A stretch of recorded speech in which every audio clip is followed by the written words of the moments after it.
അതായത് കഴിഞ്ഞ 10-12 ദിവസമായി രാഹുൽ മാങ്കൂട്ടത്തെ ആരും കണ്ടിട്ടില്ല. കേരളത്തിൽ ആരും കണ്ടിട്ടില്ല. എന്നാൽ ചില മാധ്യമ പ്രവർത്തകർ രാഹുൽ മാങ്കൂട്ടത്തിന്റെ അഭിഭാഷകനായ എസ് രാജീവിനോട് രാഹുൽ മാങ്കൂട്ടം അബ്സ്കോണ്ടറാണല്ലോ, ഒളിവിലാണല്ലോ എന്ന് ചോദിച്ചപ്പോൾ അദ്ദേഹം പറഞ്ഞത് തെറ്റായ വാർത്തകൾ പ്രചരിപ്പിക്കരുത് എന്നുള്ളതാണ്. അദ്ദേഹം എവിടെയാണ് ഒളിവിൽ? അദ്ദേഹം ഒളിവിലല്ല എന്നാണ് പറയുന്നത്. അപ്പോൾ സുജയ പാർവതി തിരിച്ചു ചോദിക്കുന്നുണ്ട്, പിന്നെ രാഹുലിനെ ആരും കേരളത്തിൽ ആരും കാണുന്നില്ലല്ലോ, പിന്നെ എവിടെയാണ് എന്ന് ചോദിക്കുക. അദ്ദേഹം ഒരു MLA കൂടിയല്ലേ, പിന്നെ എവിടെയാണ് എന്ന് ചോദിക്കുകയാണ്.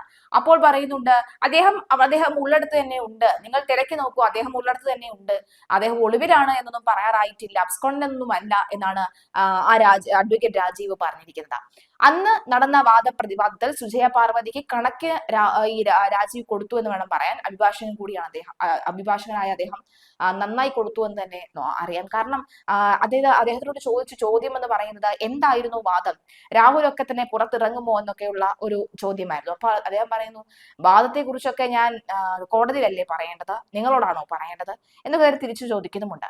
എന്തായാലും കുറഞ്ഞത് ഒരു 12-13 ദിവസം പിന്നിട്ടിരിക്കുകയാണ് രാഹുൽ മാങ്കൂട്ടത്തെ തിരുവനന്തപുരത്തോ അല്ലെങ്കിൽ പാലക്കാടോ പത്തനംതിട്ടയിലോ തൃശ്ശൂരോ കൊച്ചിയിലോ എറണാകുളത്തോ ഒന്നും തന്നെ കാണാതായിട്ട്. രാഹുൽ മാങ്കൂട്ടത്തിൽ MLA-ക്കെതിരായ രണ്ടാമത്തെ ബലാത്സംഗ കേസിൽ മുൻകൂർ ജാമ്യാപേക്ഷയിൽ വിധി ഇന്ന് വരികയാണ്. തിരുവനന്തപുരം സെഷൻസ് കോടതിയാണ് വിശദമായ വാദം കേട്ട ശേഷം വിധിക്കായി മാറ്റിയത്. അടച്ചിട്ട മുറിയിലായിരുന്നു പ്രതിവാദങ്ങൾ നടന്നത്. പരാതിക്കാരിയുടെ മൊഴിയും തെളിവുകളും പ്രോസിക്യൂഷൻ ഹാജരാക്കിയിരുന്നു. ഇന്ന് വിധി പറയുന്നതുവരെ മറ്റ് നടപടികളിലേക്ക് പോലീസ് കടക്കരുത് എന്നായിരുന്നു കോടതിയുടെ നിർദ്ദേശം. വിവാഹ അഭ്യർത്ഥന നടത്തി രാഹുൽ പെൺകുട്ടിയെ കൂട്ടിക്കൊണ്ടുപോയി ഔട്ട് ഹൗസിൽ വെച്ച് പീഡിപ്പിച്ചു എന്നാണ് കേസ്. അതേസമയം രാഹുൽ മാങ്കൂട്ടത്തിനെതിരായ പരാതിക്കാരിയെ സൈബർ ഇടങ്ങളിൽ അധിക്ഷേപിച്ച കേസിൽ പ്രതികളായ KPCC general secretary Sandeep G Varier, Mahila Congress നേതാവ് രജിത പുളിക്കൽ എന്നിവരുടെ മുൻകൂർ ജാമ്യ ഹർജിയും ഇന്ന് പരിഗണിക്കും. പ്രിൻസിപ്പൽ സെഷൻസ് കോടതിയിൽ ഇന്ന് പോലീസ് റിപ്പോർട്ട് സമർപ്പിക്കും. അതേസമയം സമാനമായ കേസിൽ റിമാൻഡിൽ കഴിയുന്ന രാഹുൽ ഈശ്വറിനെ കസ്റ്റഡിയിൽ വാങ്ങാനായി പോലീസ് ഇന്ന് വീണ്ടും അപേക്ഷ നൽകും. ബംഗളൂരു സ്വദേശിനിയെ പീഡിപ്പിച്ചെന്ന പരാതിയിൽ രാഹുൽ മാങ്കൂട്ടം നൽകിയ മുൻകൂർ ജാമ്യ ഹർജിയിൽ ഇന്നാണ് കോടതി വിധി പറയുന്നത്. ഹർജിയിൽ വിധി വരുന്നതുവരെ കടുത്ത നടപടികളൊന്നും സ്വീകരിക്കരുത് എന്ന് കോടതി പോലീസിന് കർശന നിർദ്ദേശം നൽകിയിട്ടുണ്ട്. ഹർജിയിൽ തീർപ്പാകുന്നതുവരെ അറസ്റ്റ് തടയണമെന്ന് പ്രതിഭാഗം ആവശ്യപ്പെട്ടിരുന്നു. 7ാം അഡീഷൻ ജില്ലാ സെഷൻസ് കോടതി ജഡ്ജി അനസ് വിയാണ് കേസ് പരിഗണിച്ചത്. കഴിഞ്ഞ ശനിയാഴ്ചയാണ് ഉച്ചയ്ക്കാണ് ഹർജി ഫയൽ ചെയ്തത്. ബംഗളൂരു സ്വദേശിനി KPCC പ്രസിഡന്റ് ഇമെയിലായി നൽകിയ പരാതി DGPക്ക് കൈമാറുകയായിരുന്നു. DGP കൈമാറിയ പരാതിയിലാണ് ക്രൈംബ്രാഞ്ച് FIR രജിസ്റ്റർ ചെയ്തത്. FIR രജിസ്റ്റർ ചെയ്ത അവസരത്തിൽ പരാതിക്കാരിയുടെ മൊഴി പോലീസിന് ലഭിച്ചിരുന്നില്ല. ഇതിനുശേഷമാണ് IG പൂങ്കുഴലി നേരിട്ട് പരാതിക്കാരിയുടെ മൊഴി എടുത്തത്. 4 മണിക്കൂർ നീണ്ടുനിന്ന മൊഴിയെടുപ്പായിരുന്നു കഴിഞ്ഞ ദിവസങ്ങൾ നടന്നത്. ആദ്യഘട്ടത്തിൽ പരാതിക്കാരി മൊഴി നൽകാനായി തയ്യാറല്ലായിരുന്നു. പരാതിക്കാരി പരാതിയിൽ ഉറച്ചു നിൽക്കുന്നു, പക്ഷേ മൊഴി നൽകാൻ തയ്യാറല്ല എന്ന് ആവർത്തിച്ചു പറയുന്നു. തന്റെ ഐഡന്റിറ്റിയും പുറത്തു വരുമോ എന്ന ഭയമായിരുന്നു പരാതിക്കാരിയെ മൊഴി നൽകുന്നതിൽ നിന്നും മാറ്റി നിർത്തിയത്.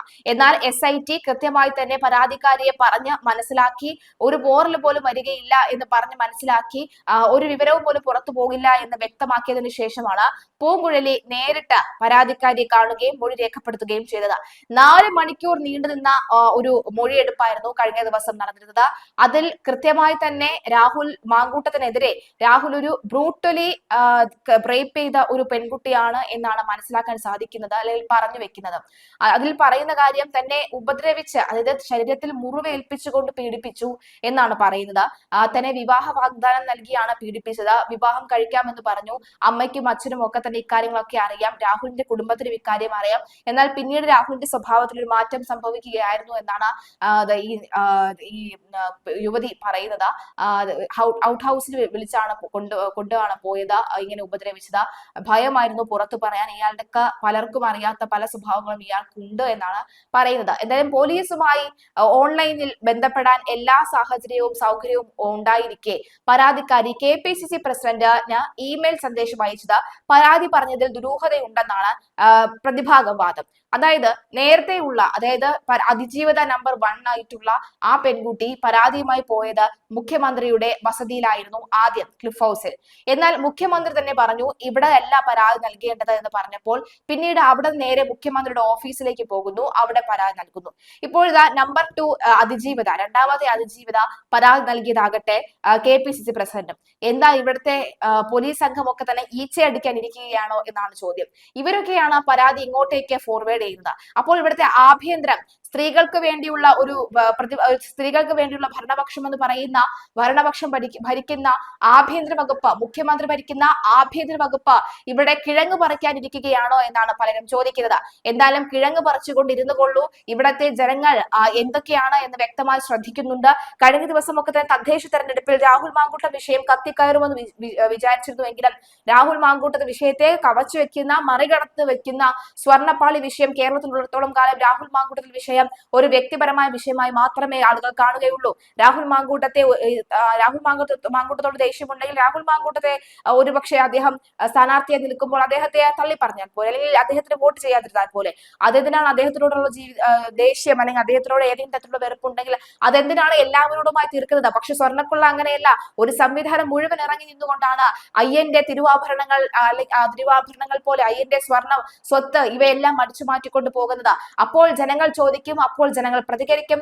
അതൊരു പക്ഷേ ബാലറ്റ് പേപ്പറിലൂടെ അല്ലെങ്കിൽ വോട്ട് വഴി ആയിരിക്കും എന്ന കാര്യത്തിലും സംശയമില്ല. എന്തായാലും പരാതിയിൽ ഒരിടത്തും പരാതിക്കാരുടെ പേരോ പീഡനം നടന്നു എന്ന് ആരോപിക്കുന്ന തീയതിയോ സ്ഥലമോ വ്യക്തമാക്കാതിരുന്നതിൽ നിന്ന് പരാതി രാഷ്ട്രീയ പ്രേരിതമായ ഗൂഢാലോചനയാണ് എന്ന് വ്യക്തമാണെന്നും പ്രതിഭാഗം വാദിച്ചു. മാത്രമല്ല പരാതിക്കാരി ആദ്യം മൊഴി നൽകാൻ പേടിച്ചതും മടിച്ചതും ഒരുപക്ഷെ കള്ളത്തരം പൊളിയുമെന്ന് ഭയന്നിട്ടാണോ എന്ന ചോദ്യം പോലും ഉയർന്നിരുന്നു. പക്ഷെ അപ്പോഴും പരാതിക്കാരി പറയുന്നത് ശരിയാണ്. അതിജീവിത നമ്പർ 1ന്റെ വിവരങ്ങൾ, ചിത്രങ്ങൾ അടക്കമുള്ളവ സമൂഹ മാധ്യമങ്ങളിൽ വൈറലായിരുന്നു. അത് ഭയന്നിട്ടാണ്, താനും പേടിച്ചാണ് പറയാതിരുന്നത് എന്ന് പറയുന്നതിലും ചില കാര്യങ്ങളുണ്ട് എന്ന് നമുക്കിപ്പോൾ വ്യക്തമാകുന്നു.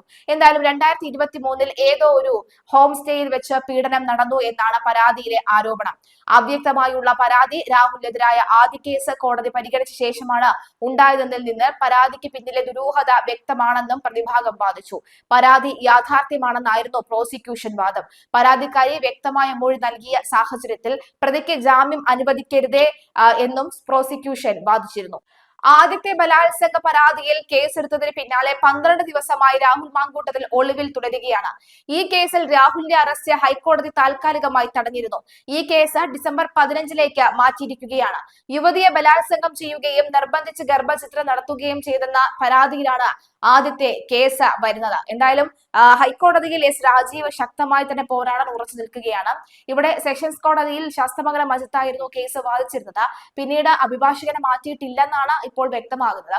എന്തായാലും ശാസ്തമംഗലം മജിത്തിനെ രാഹുൽ ഈശ്വറിന്റെ കേസിൽ നിന്ന് മാറ്റിയിട്ടുണ്ട്. മറ്റൊരു വക്കീലിനെയാണ് ഇപ്പോൾ ശാസ്തമംഗലം അജിത്തിന് പകരം രാഹുൽ ഈശ്വർ വെച്ചിരിക്കുന്നത്. എന്തായാലും രാഹുൽ മാങ്കൂട്ടത്തിന്റെ അറസ്റ്റ് എന്താകുമെന്ന് കണ്ടറിയേണ്ടതുണ്ട്. നിലവിലെ സാഹചര്യത്തിൽ അറസ്റ്റിന് എന്തായിരിക്കും, അറസ്റ്റ് ഉണ്ടാകുമോ ഇല്ലയോ, ജാമ്യം ലഭിക്കുമോ എന്നറിയില്ല. രണ്ടാമത്തെ കേസിലാണ് ഇത്തരത്തിലൊരു വിധി പറയുന്നത്. സെഷൻസ് കോടതിയാണ് വിധി പറയുന്നത്. കാത്തിരുന്ന് കാണാം. മണിക്കൂറുകൾ മാത്രം ബാക്കി.